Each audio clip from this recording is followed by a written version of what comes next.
noches. Muy buenas noches. Y muy buenas noches.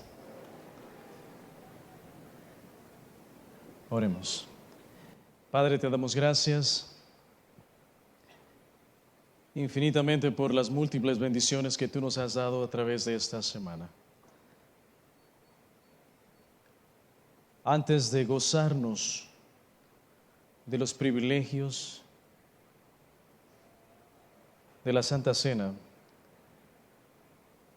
imploramos tu presencia y que hables a nuestros corazones en esta corta meditación. Que una vez más tú puedas salvar a nuestros corazones. Lo pedimos en Jesús. Amén. Yo no sé cuántos de ustedes les gusta comer.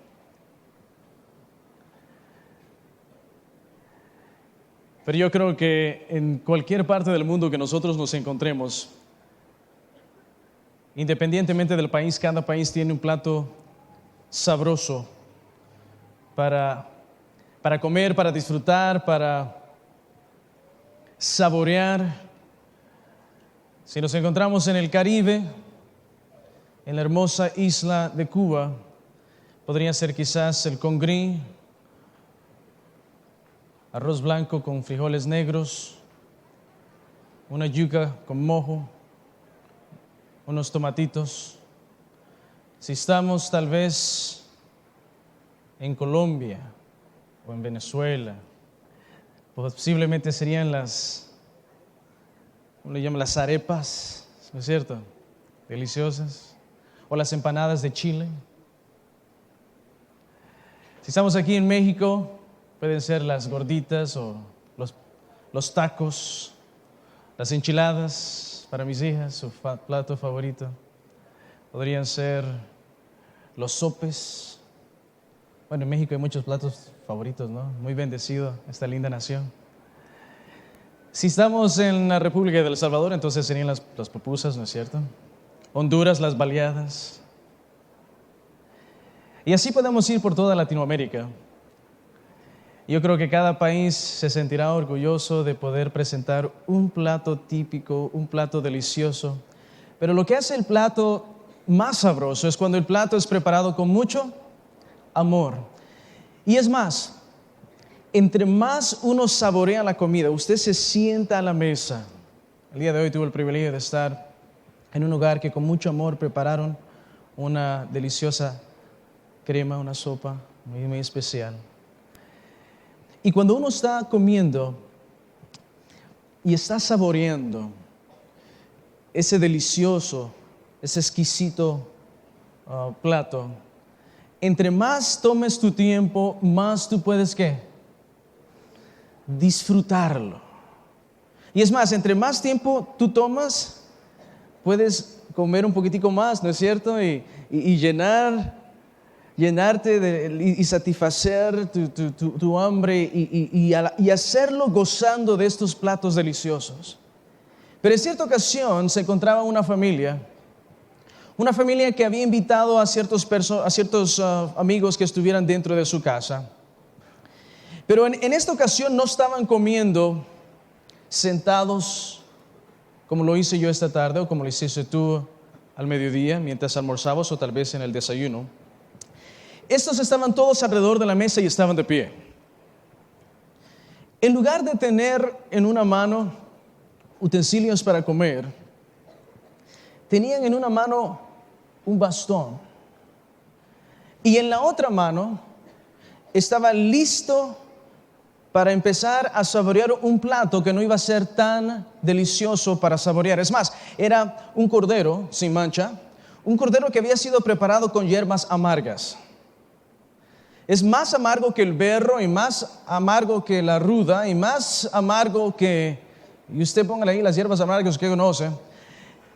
Era un becerro, era un corderito que había sido sin mancha, había sido asado con puras hierbas amargas. Ahí no había la salsita que le gusta al pastor Irán. Ahí no existía el sazón que le gusta a la hermana Juanita. Es más, ahí ni siquiera había unos granitos de sal. Era simplemente un corderito sin mancha, asado con puras hierbas amargas. La res, la carne había absorbido todo ese jugo de esa hierba amarga.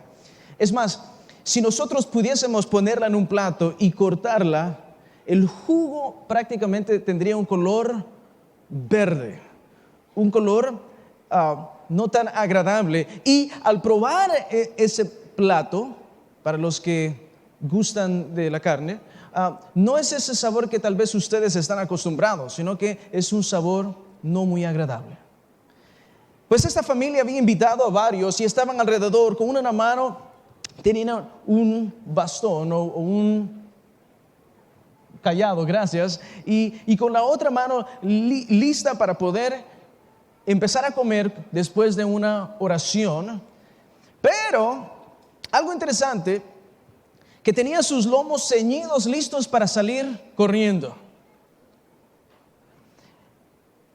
Y el asunto es que en este hogar no había música, como en algunos de sus hogares que ponen una música agradable atrás para escuchar, sino que en este hogar lo que se escuchaba solamente era el respirar.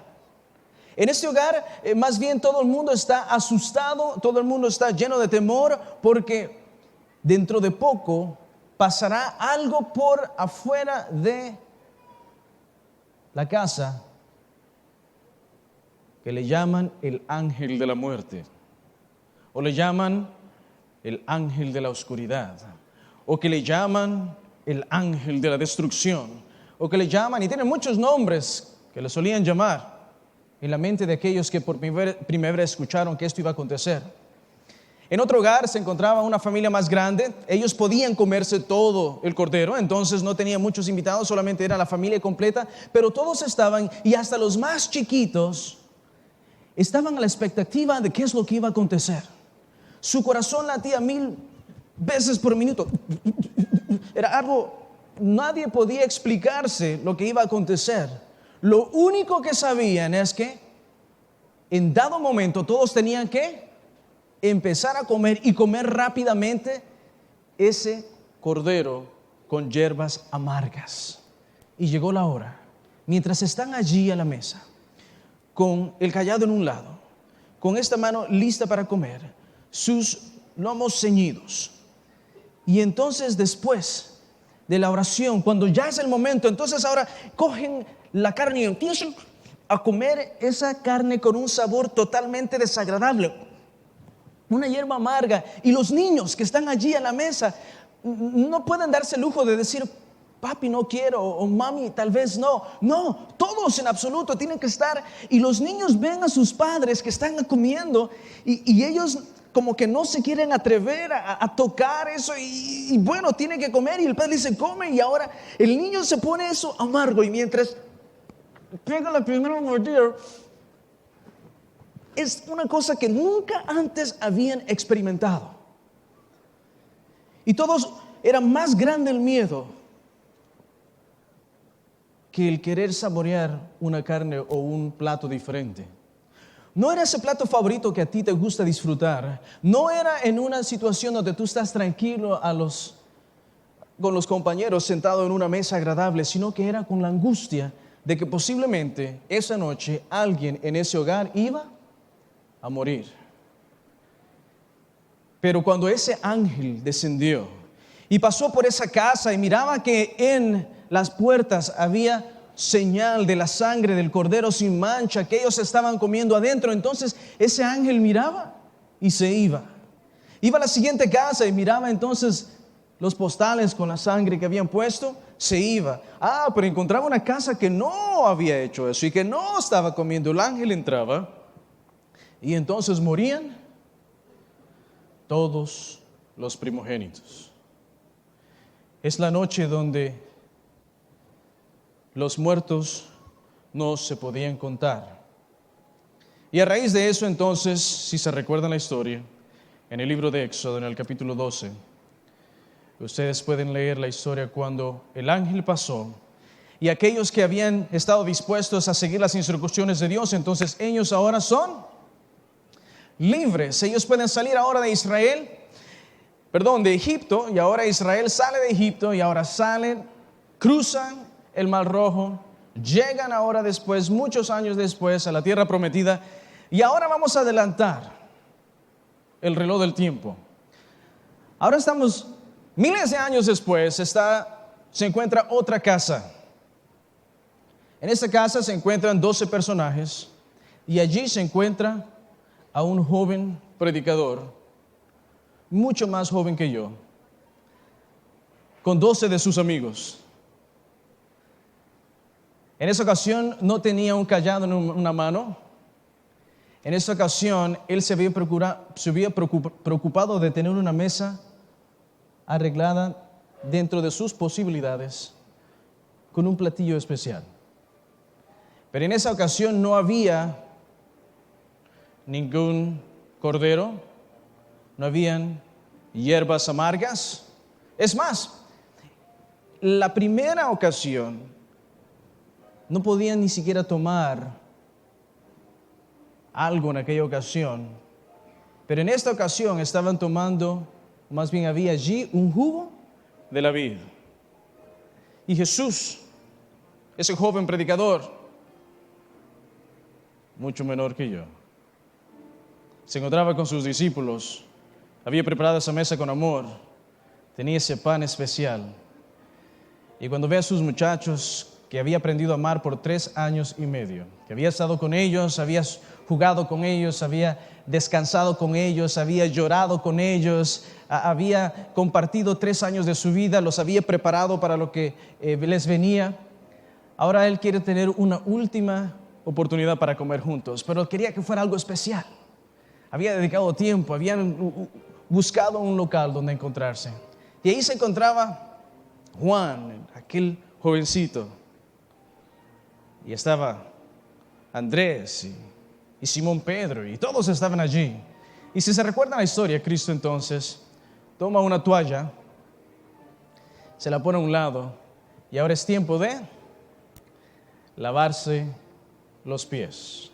Qué interesante. En la otra tenían las sandalias puestas, el bastón en la mano y listos para huir. Pero en esta ocasión Cristo dice, no, siéntense, descansen. Es más, Pedro, yo quiero que te quites las sandalias, déjame lavarte los pies. Y Pedro dice, no, pero ¿cómo es posible, Señor? No, jamás. Hasta el día de hoy, déjeme decirle que esa expresión, hasta el día de hoy, esa expresión tiene un significado más allá de lo que nosotros podemos entender. Si nosotros estuviéramos ahora en la India y tú encontraras a una pequeña jovencita o jovencita de los niños, cuando piden limosna, ¿sabes lo que hacen? Tocan tu pie y tocan su frente. Como quien dice, están bajando a lo más bajo que puede existir hasta el día de hoy. Es una manera de suplicar, de sumisión, y piden limosna. En los tiempos bíblicos era aún más grande el sentir. Y dice Pedro, no, tú no puedes limpiar mis pies, tú no puedes lavarme, ¿cómo se te ocurre, Jesús de Nazaret? No, maestro, más bien yo te tengo que lavar a ti los pies. Y Jesús dice, no, déjame a mí hacerlo, es necesario. No. Y ahora Pedro está queriendo convencer al Señor Jesús, porque ese es un acto de sumisión, un acto de plegaria, un acto de humillarse. Y Jesús le dice, mira, si tú no haces eso, no tendrás parte conmigo. Y Pedro dice, pero Señor. Muchos piensan que él respondió rápidamente, pero ¿sabes cómo yo opino? Yo pienso que él ha de haber batallado y pensado y haber dicho,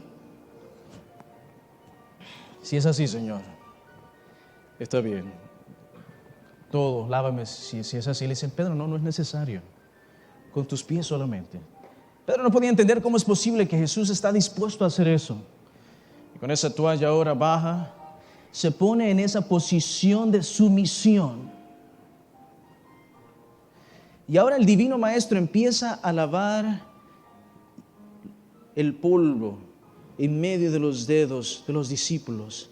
Los discípulos no podían entender cómo es posible que el creador del universo había bajado tan bajo. Y después de Pedro, sigue con Juan, y sigue con Andrés, y sigue con Tomás. Y finalmente, cuando termina con todos los discípulos, Ahora se sientan a la mesa, no apuradamente, con una paz, bendice los alimentos, no hay un cordero. Cristo les estaba mostrando que aquel cordero amargo que salvó la vida de aquellos israelitas era Él, quien iba a pasar una amarga situación donde Él en la cruz del Calvario iba a morir. Ese cordero iba a morir y la sangre entonces iba a limpiar los pecados de la humanidad. Los discípulos en aquella ocasión comieron y bebieron del jugo de la vid, que de paso Cristo está esperando para hacerlo cuando lleguemos al reino de los cielos. Pero mis hermanos, cuando yo me imagino a Cristo lavando los pies a Jesús, yo en realidad no puedo visualizar el rostro de esos discípulos, porque debe tener un rostro de una persona que está anonadada, que no puede entender, un rostro perplejo. Porque prácticamente lo que Cristo está haciendo en su misión, lavando los pies, es como que si Cristo, como la niña que toca los pies y toca su frente, Cristo está haciendo eso. Mis hermanos, cuando Cristo dice, haced esto en memoria de mí, Cristo está diciendo, ámense al punto de ¿qué? De someterse el uno al otro, de servir al uno al otro, de amar al uno al otro. Pero también de esa manera Cristo nos está mostrando que Él dejó su trono allá al reino de los cielos. Y no solamente como Jonás ayer que dijimos, no solamente te dice levántate y anda, sino que Él da la oportunidad de las tormentas para que te ayuden a reflexionar. Si no reflexionas, manda un pez, y si no reflexionas, vuelve otra vez y te dice levántate, y si no reflexionas, Jesús entonces viene y te dice, por favor, acepta mi regalo de salvación. Es posible que aquí haya un Pedro que diga, no, a mí no. Yo no quiero parte contigo. Obviamente no lo estás diciendo de esa manera, pero al decir no, yo quiero esperarme para en otra ocasión poder bautizarme. Déjame decirte, Cristo está pidiéndote en esta noche y te dice, dame tu corazón, déjame limpiarte, déjame lavarte los pies. Es como aquella niña que toca y te dice, por favor, te lo imploro, permíteme que yo te limpie. Pedro, gracias a Dios, entendió, y Pedro se dejó lavar los pies. ¿Habrá alguien acá que todavía está batallando y está diciendo, Señor, ahora no? Yo quisiera orar por ti. Vamos a tener un programa muy lindo, muy especial a continuación. No voy a pedir que pases al frente. No voy a pedir que levantes tus manos, pero sí voy a pedir que ahí donde estés, tú inclines tu rostro conmigo, para que allí tú le des al Señor tu vida y aceptes el regalo de salvación y lo dejes limpiarte, como en aquella ocasión limpió los pies de Pedro. Oremos. Señor, te damos gracias porque tú eres un Dios tan maravilloso, que miles de años atrás, cuando el pueblo de Israel estaba ansioso, angustiado, sin saber qué es lo que podría acontecer, por fe ellos escogieron un cordero sin mancha, lo asaron con hierbas amargas, listos para salir. Muchos de ellos no entendían en su totalidad qué es lo que estaba aconteciendo, pero obviamente luego entendieron que ese cordero representaba al Mesías, al Cristo que vendría no solamente para salvarlos de las manos de Egipto, sino que para liberarlos de las manos del enemigo y poder otorgarles no solamente la vida prometida aquí, la vida terrenal, sino la vida eterna. Gracias porque ese cordero vino a este mundo. Gracias porque Cristo Jesús llegó. Gracias porque Él fue ese cordero. Gracias porque Él tomó esa copa amarga cuando estaba allí en la cruz del Calvario, y fue su sangre la que derramó para que entonces todos nosotros recibamos el perdón. Señor, ahora nosotros en esta noche estamos recordando esa linda noche donde en forma de sumisión tú bajaste y ofreciste lavar los pies de Pedro. Hoy hay muchos que finalmente han decidido, Señor, tú sabes su corazón, y tú les dices, déjame lavarte, y ellos en esta noche han dicho, sí, lávame, porque yo quiero tener parte contigo. Y Señor, al continuar con el rito de humildad, al continuar con el programa hermoso que se ha preparado, con esta santa cena, siguiendo tu consejo, si hay alguien que necesita confirmar, reconfirmar, que necesita decidir por primera vez, que en estos minutos de reflexión que pueda haber entre una programación y la otra, que tú hables a su corazón, le convenzas que no hay nada más lindo que permitir que tú le laves sus manchas. Acompáñanos mientras seguimos gozándonos de esta linda noche en esta linda universidad. Que tu misericordia, tu gracia nos acompañe y que tu presencia siga aquí con nosotros. Acepta nuestro regalo, nuestro sacrificio, en el nombre de Jesús. Amén.